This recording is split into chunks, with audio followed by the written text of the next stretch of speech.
In the Montgomery family there were the achievers and there was me. Marcus, Harvard law partner at a prestigious firm, married with 2 kids, living in a mansion in Connecticut. Jessica, Stanford MBA VP at a tech company engaged to a venture capitalist penthouse in San Francisco. Nathan, Yale Med cardiothoracic surgeon, married to another surgeon, estate in Boston. And then there was Alex Montgomery. Me. The one who never quite found his path. I dropped out of NYU after 2 years to pursue music production. No degree. No corporate job. No 6-figure salary. Just a small recording studio in Brooklyn and what my family called that music hobby. Marcus just won another major case. Mom would announce at family gatherings. Jessica's company is going public. Nathan performed a groundbreaking surgery. And Alex is still in Brooklyn doing his music thing. The music thing generated $240,000 annually producing albums for independent artists. But my family stopped asking about my income after I left college in 2015. In their minds I'd failed. Failed to finish my degree. Failed to get a real career. Failed to join them in their world of prestige and power. But there was one person who saw me differently. My grandmother, Catherine Montgomery. Grandma Catherine was old Connecticut money, though she never flaunted it. The Montgomery estate in Greenwich, Connecticut. Purchased by her parents in 1947. 8 bedrooms, 6 bathrooms, library, music room, conservatory, pool house, 4 acres of manicured grounds. The house where my father grew up. The house where we'd spent every Thanksgiving and Christmas. The house that represented 4 generations of Montgomery family history. Value by 2019, $4.2 million. But Grandma Catherine's wealth wasn't just the estate. She had investment accounts worth $1.8 million. Municipal bonds worth $600,000, and a collection of artwork worth another $400,000. Total estate value, $7 million. And she lived there alone after Grandpa died in 2012, rattling around in 8 bedrooms, maintaining the grounds, preserving the family legacy. This house is a responsibility, not just a possession, Grandma told me when I was 21. Your siblings see it as an asset to liquidate. You see it as a home. That's the difference between understanding value and understanding worth. She'd started inviting me to stay at the estate when I was 19, right after I left NYU. Come record music in the music room, she'd say. The acoustics are perfect. Your grandfather had it designed specifically for performance. Every month for 7 years I'd take the train from Brooklyn to Greenwich. I'd spend long weekends at the estate. We'd have breakfast together. Walk the grounds. Talk about music, art, life, family. And Grandma would teach me about the estate's history. The original architecture from 1891. The renovations in 1947. The art collection assembled over 60 years. The gardens designed by a student of Frederick Law Olmsted. Marcus sees 8 bedrooms and calculates square footage, Grandma said in 2018. Jessica sees 4 acres and calculates development potential. Nathan sees the maintenance costs. You see the piano room where your grandfather proposed to me. That's why you're different. By 2019 I knew the estate better than anyone. I knew the 3rd floor bedroom had the best morning light. I knew the library needed climate control to protect the first edition books. I knew the rose garden required specific pruning in March. I knew the estate wasn't just real estate. It was 4 generations of Montgomery family memories. And I knew my siblings had been asking when they could liquidate the asset since 2016. Starting in 2016, my siblings started treating Grandma's estate like their future windfall. When Grandma dies we should sell immediately, Marcus announced at Thanksgiving 2016.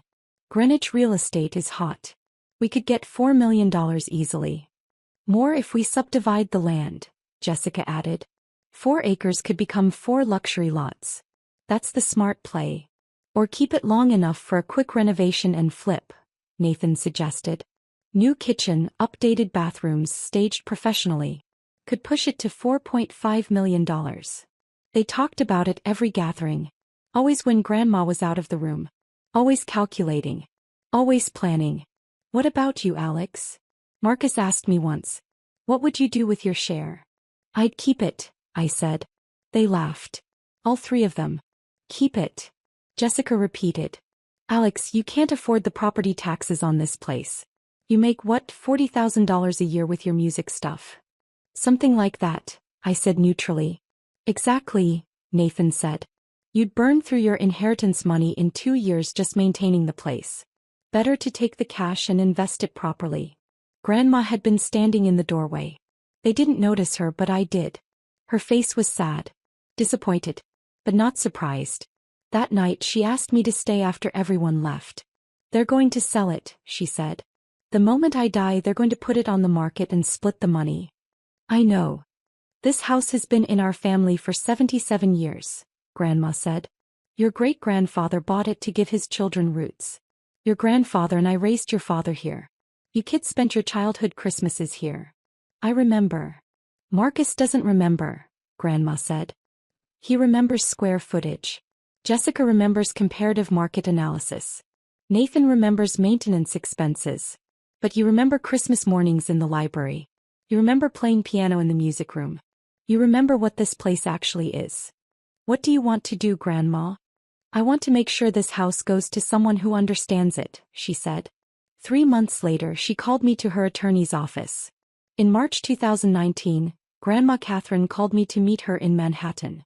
Lawrence Kim was an estate planning attorney who'd handled Montgomery family legal matters for 30 years. His office was in a distinguished building near Central Park. Sit down, Alex, Grandma said. Mr. Kim slid documents across his mahogany desk. Your grandmother wants to transfer the Greenwich estate to you via quit-claim deed, he explained. The transfer will be recorded with the Connecticut land records immediately. I stared at Grandma. The whole estate. But my siblings. Your siblings want to sell it, Grandma interrupted. They've been quite clear about that. They see it as $4.2 million to divide. They don't see it as a family legacy to preserve. But they'll fight this. They'll claim you weren't competent. Which is why we're doing it now, Grandma said firmly. He pulled out a folder. I had a comprehensive cognitive evaluation last week. Dr. Elizabeth Warner confirmed I'm completely sound. I'm 79 years old, Alex, but my mind is sharp. Mr. Kim walked me through the mechanics. A quit-claim deed transferring the property at 847 Birchwood Lane, Greenwich, Connecticut from Catherine Montgomery to Alexander Montgomery. The deed would be signed, notarized, and recorded with the Greenwich Town Clerk's office within 48 hours. What about your will? I asked. What will it say? The will leaves $50,000 each to Marcus, Jessica, and Nathan, Grandma said. The estate won't be mentioned because it will already be yours. The investment accounts and other assets will be split equally among all 4 of you, approximately $400,000 each. They're going to lose their minds. Yes, Grandma agreed. Which is exactly why I'm not telling them. Let them show their true colors. Let them continue planning to sell the house while you're quietly maintaining it. But Grandma, the property taxes alone are $42,000 annually. The maintenance, the utilities. Can you afford it? She asked directly. I did the math. My studio generated $240,000 annually. After taxes and business expenses, I cleared about $145,000. Property taxes of $42,000, utilities of $18,000, basic maintenance of $30,000. Total, $90,000 annually. Tight but manageable. Yes, I said. I can afford it. Then it's yours, Grandma said. Preserve it, Alex. This house deserves someone who understands what it represents. I signed the documents on March 14, 2019. The deed was recorded on March 15, 2019. The Montgomery estate, 4 acres, 8 bedrooms, 6 bathrooms, $4.2 million, legally transferred to me. And Grandma made me promise absolute secrecy. Not a word to anyone, she said. Let your siblings continue planning. Let them show exactly who they are. For the next 5 years, I watched my siblings plan their inheritance. At Thanksgiving 2019, we should list the estate with Sotheby's International Realty, Marcus said. They specialize in high-end properties. At Christmas 2020, I've been researching renovation costs, Jessica announced. We could put in $200,000 and flip it for $4.7 million. Net profit of $300,000 after expenses. At Easter 2021, The Greenwich market is insane right now, Nathan reported. Estates like this are selling in 2 weeks. We should have a buyer lined up before Grandma even passes. They discussed these plans openly. Over dinner. Over drinks. In front of Grandma, though they pretended they were just planning ahead. Grandma would catch my eye and smile slightly. Meanwhile, I'd been the actual owner for 5 years. I'd paid $210,000 in property taxes.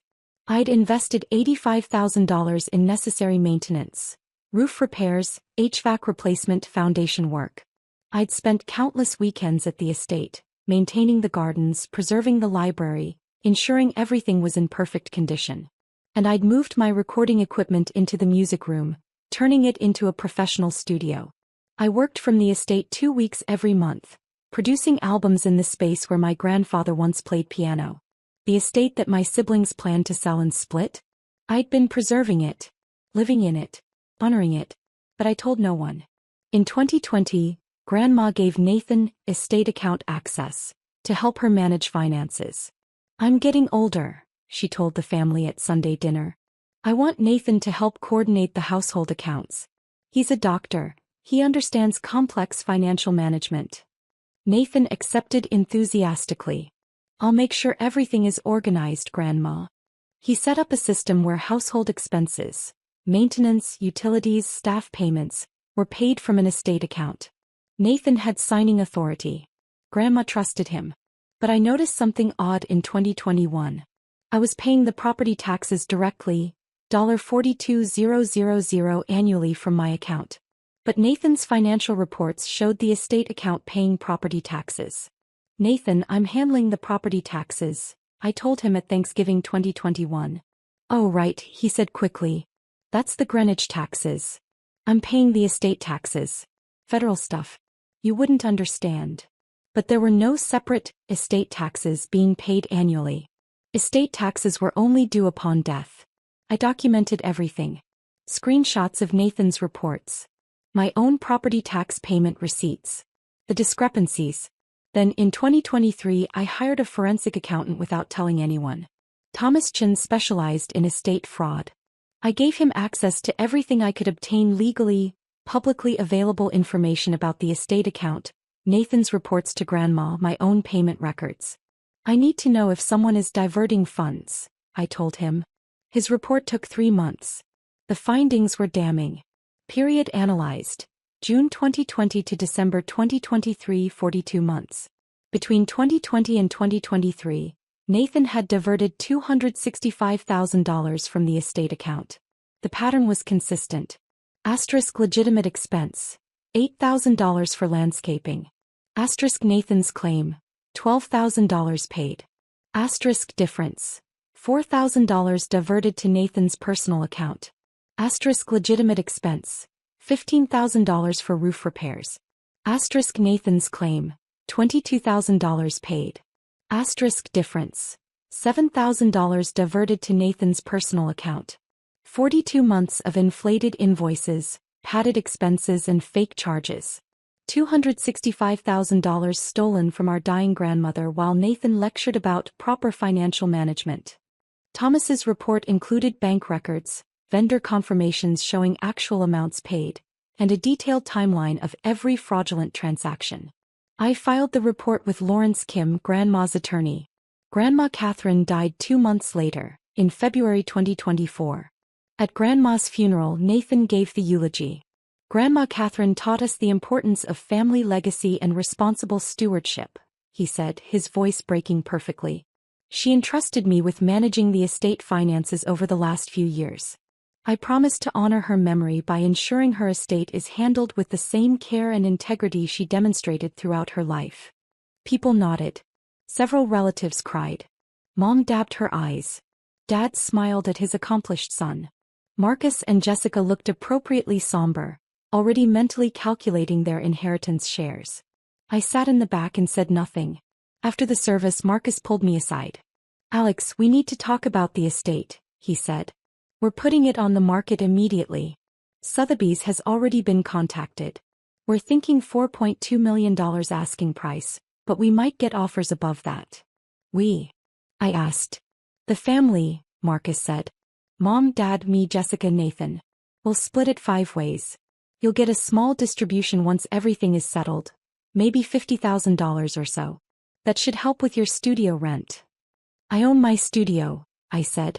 Sure, but still, Marcus continued, not really listening. We just want you to understand that the estate will be sold quickly.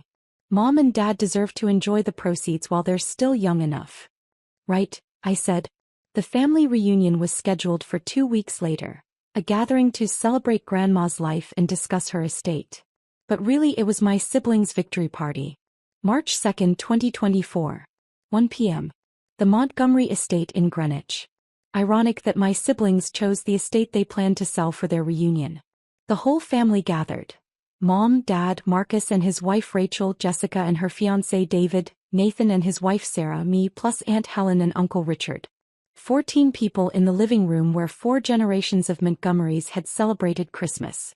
Marcus stood up first, taking charge as always. Thank you all for being here, he began. We're gathered to celebrate Grandma Catherine's life and to discuss the practical matters of her estate. He pulled out a presentation folder. My lawyer brother had prepared an actual presentation. The Greenwich estate is valued at $4.2 million, Marcus said. We've already been contacted by 3 potential buyers through back channels. We're confident we can sell quickly and for full asking price, possibly more. We're selling Grandma's estate and splitting the $4.2 million, announced, standing up beside Marcus. 4 ways, not including Alex. Dad nodded approvingly. My siblings cheered. Alex will receive his share of the liquid assets, Marcus continued.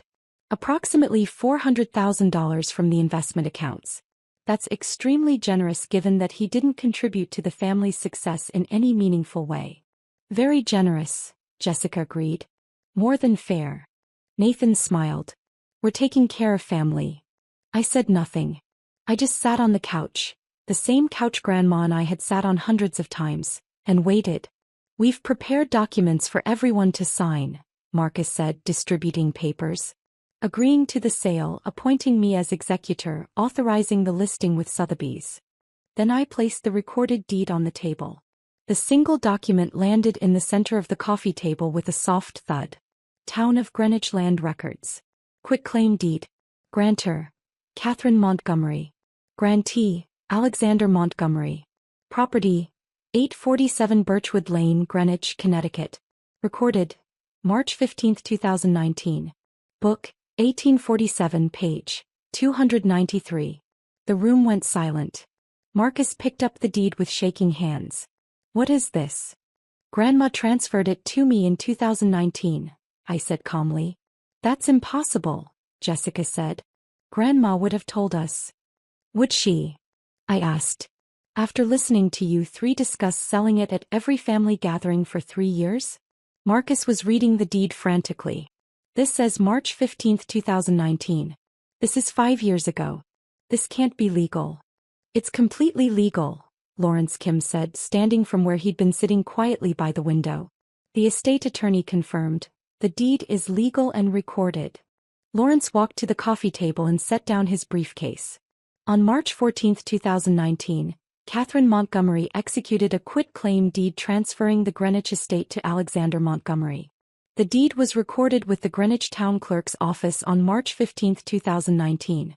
It has been public record for 5 years and 1 month. But I'm the lawyer. Marcus shouted. I should have been consulted. This is fraudulent transfer. There's nothing fraudulent about it, Lawrence interrupted. Mrs. Montgomery was fully competent. She had a comprehensive cognitive evaluation from Dr. Elizabeth Warner. She understood exactly what she was doing. Then why? Mom whispered. Why would she give everything to Alex and nothing to my other children? She didn't give them nothing, I said. They each get $50,000 from the will. Plus their share of the liquid assets, about $400,000 each. $400,000? Nathan's voice cracked. We were supposed to get over $1 million each. You were supposed to get what Grandma decided you deserved, I corrected. Which was significantly less than you assumed. Jessica turned on me, her face red. You manipulated her. You spent all that time at the estate manipulating a lonely old woman. I spent time with my grandmother, I said quietly. Every month for 7 years. I walked the gardens with her. I recorded music in the music room. I preserved the legacy you three wanted to liquidate. This isn't over, Marcus said, his lawyer instincts kicking in. We're contesting this. Undue influence. Lack of capacity. Fraudulent. Then Lawrence opened a second folder. Before you threaten litigation, he said, there's another matter we need to address.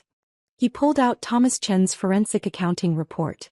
I also found evidence your brother embezzled $265,000 from the estate account. The whole room fell silent. Lawrence laid the forensic report on the table next to the deed.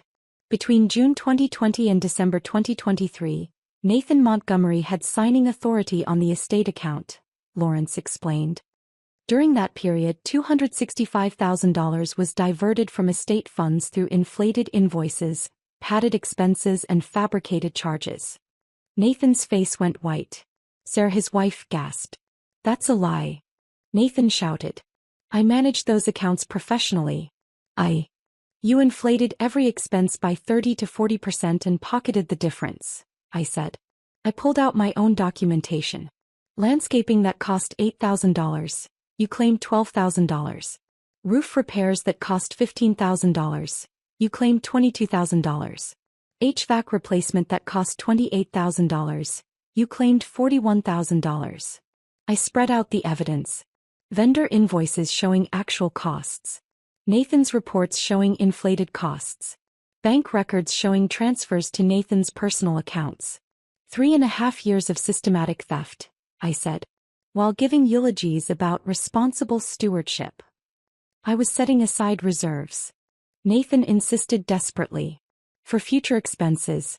You were going to inherit the estate and bury the evidence, I interrupted. Except the estate was never yours to inherit. It's been mine since 2019. Mom started crying. Dad had gone completely pale. Nathan, tell me this isn't true, Mom whispered. It's not embezzlement. Nathan shouted. I managed those accounts. I created value. You stole $265,000 from your dying grandmother, I said flatly. While she had cancer. While she trusted you. While you were planning to sell her house and pocket your share. Marcus found his voice. Even if Nathan made mistakes with the accounts, which we'll investigate, that doesn't change the fact that Alex manipulated Grandma into signing over a $4.2 million property. I didn't manipulate anyone, I said. I showed up. For 7 years I visited Grandma every month. I walked her gardens. I recorded music in her music room. I listened to her stories about the house's history. I cared about what this place represented. You were angling for inheritance, Jessica accused. I was spending time with my grandmother, I corrected.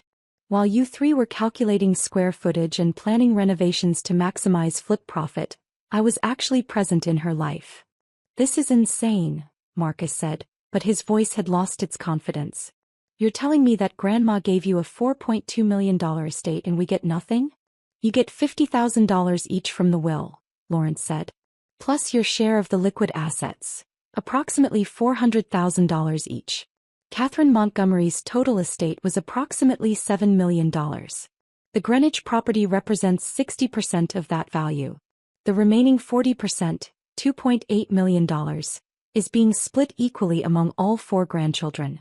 Each of you receives $700,000. $700,000? Nathan whispered. We thought. You thought you'd get $1.75 million each from selling the estate plus another $700,000 from liquid assets, I finished. You were wrong. This isn't fair. Jessica shouted. We all deserve equal shares. We're all her grandchildren. Deserving and receiving aren't the same thing, I said. Grandma gave you exactly what she thought you earned. Earned. Marcus's voice dripped with contempt. What did you earn, Alex? You dropped out of college. You do music production in Brooklyn. You never had a real career. My music production generates $240,000 annually, I said calmly. My net worth is $1.3 million. I've been paying the property taxes on this estate for 5 years. $210,000 total. I've invested $85,000 in maintenance and repairs. I've preserved what you three wanted to demolish. The room went silent. You're worth over $1 million? Dad asked, stunned.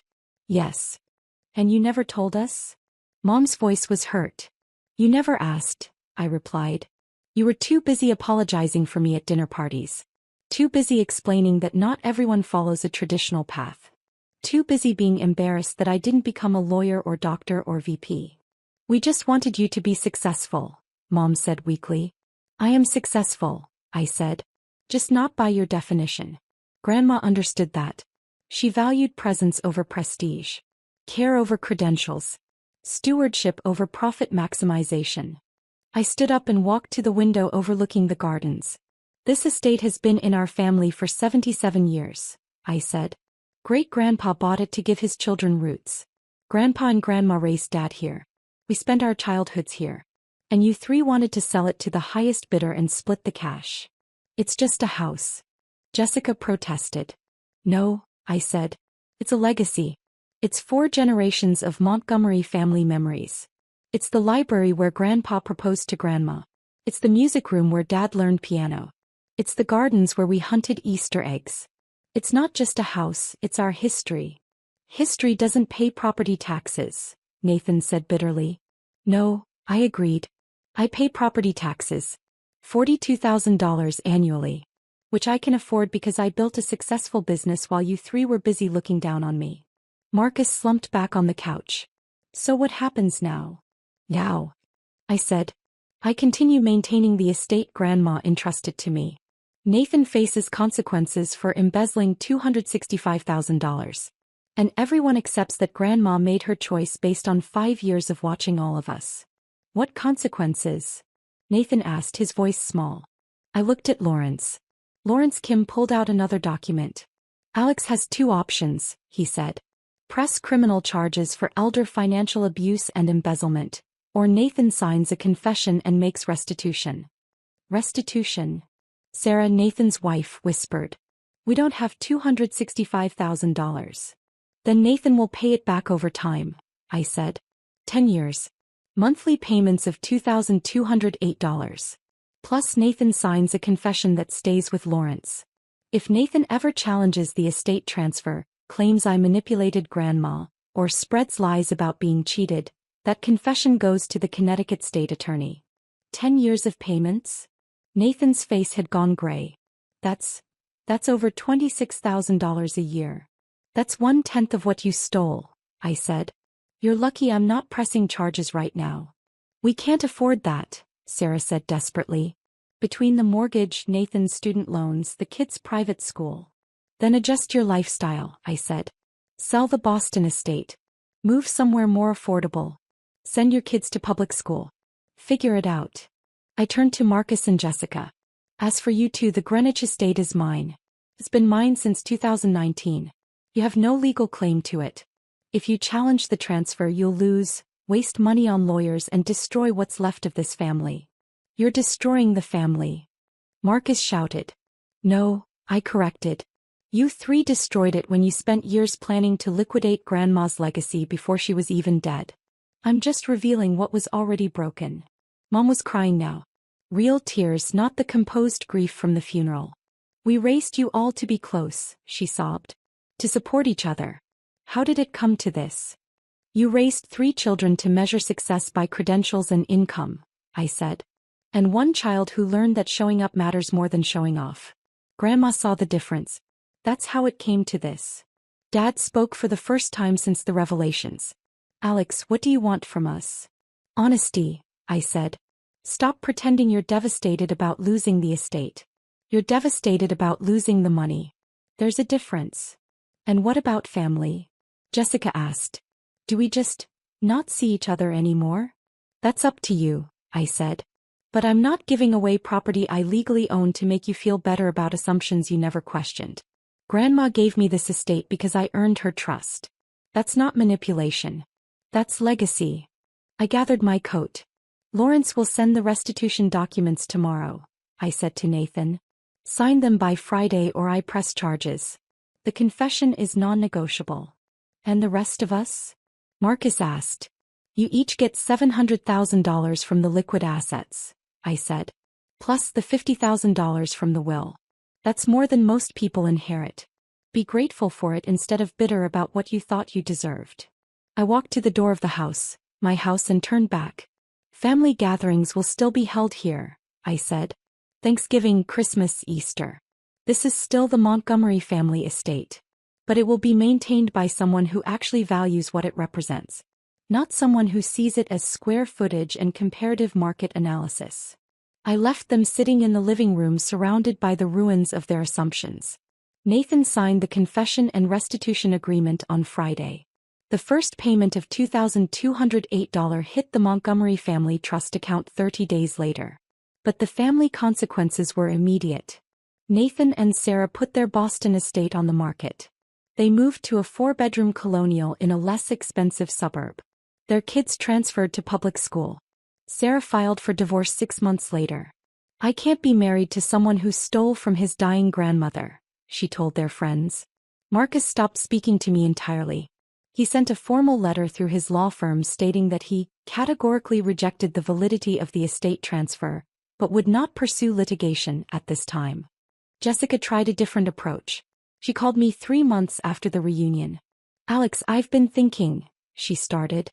Maybe we could work out a compromise. You keep the estate but you lease part of the property to a developer. Generate income, preserve the main house. No, I said simply. Just hear me out. Jessica, this isn't a negotiation. The estate is mine. It stays intact. It stays in the family. That's what Grandma wanted.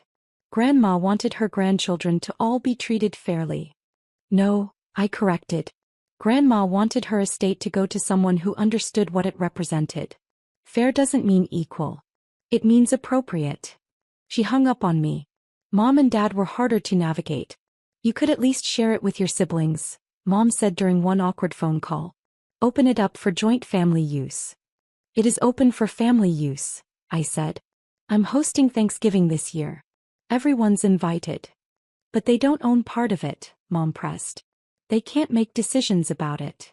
Correct, I agreed. Because they would have sold it 5 years ago if they could. That's unfair. Mom, which of us do you think Grandma trusted to preserve her legacy? The 3 who planned its sale for years? Or the one who visited her every month for 7 years? She had no answer. With the family drama settled into painful distance, I focused on what Grandma Catherine had entrusted to me. The Greenwich estate became both my home and my workspace. I moved my recording equipment permanently into the music room. The acoustics Grandpa had designed for piano performance were perfect for modern music production. I renovated the pool house into a guest studio for visiting artists. Musicians started booking recording sessions at the Montgomery Estate Studios. Revenue from the studio bookings, $85,000 annually, offsetting the estate's operating costs. I hired a full-time groundskeeper to maintain the gardens to Grandma's exact specifications. The roses she'd planted in 1973 still bloomed every June. I preserved the library's collection of first-edition books, installing professional climate control. I hosted the local historical society for tours twice a year, sharing the estate's history with the community. The estate appreciated from $4.2 million to $4.9 million by 2025. My music production business continued thriving, $290,000 annually. My net worth crossed $2.1 million. I was 32 years old. And I'd built it all while being dismissed as the family failure. 1 year after the family reunion disaster, I did something that surprised everyone. I established the Montgomery Arts Legacy Fund with an initial contribution of $200,000. The fund provided grants to young artists pursuing non-traditional creative careers. Musicians, producers, writers, artists who'd chosen passion over prestige exactly like I had. You're giving away money to strangers? Mom asked when she heard. I'm giving away money to people like me, I corrected. People whose families think they're failures because they didn't go to law school or medical school. People who need someone to believe in them. The fund gave its first grant in January 2025. A 23-year-old music producer from Queens who dropped out of Berkeley to start his own studio. $15,000 to cover equipment costs and 6 months of rent. He sent me a thank you note. My family thinks I'm wasting my life. Thank you for seeing it differently. I knew exactly how he felt. It's been 18 months since that family reunion where Mom announced they were selling Grandma's estate. The estate is now worth $5.2 million. The grounds have never looked better. The music room hosts recording sessions 3 weeks a month. The legacy continues. Nathan is 36 months into his 10-year restitution plan. He's never missed a payment. Marcus and Jessica haven't visited the estate since the reunion. They send polite, no thank you responses to holiday invitations. Mom and Dad visited once last Christmas. It was awkward but civil. The house looks beautiful, Mom said quietly. Your grandmother would be proud. I hope so, I replied. My music production business generates $340,000 annually. The estate studios add another $110,000. My net worth is $2.6 million. I'm 33 years old.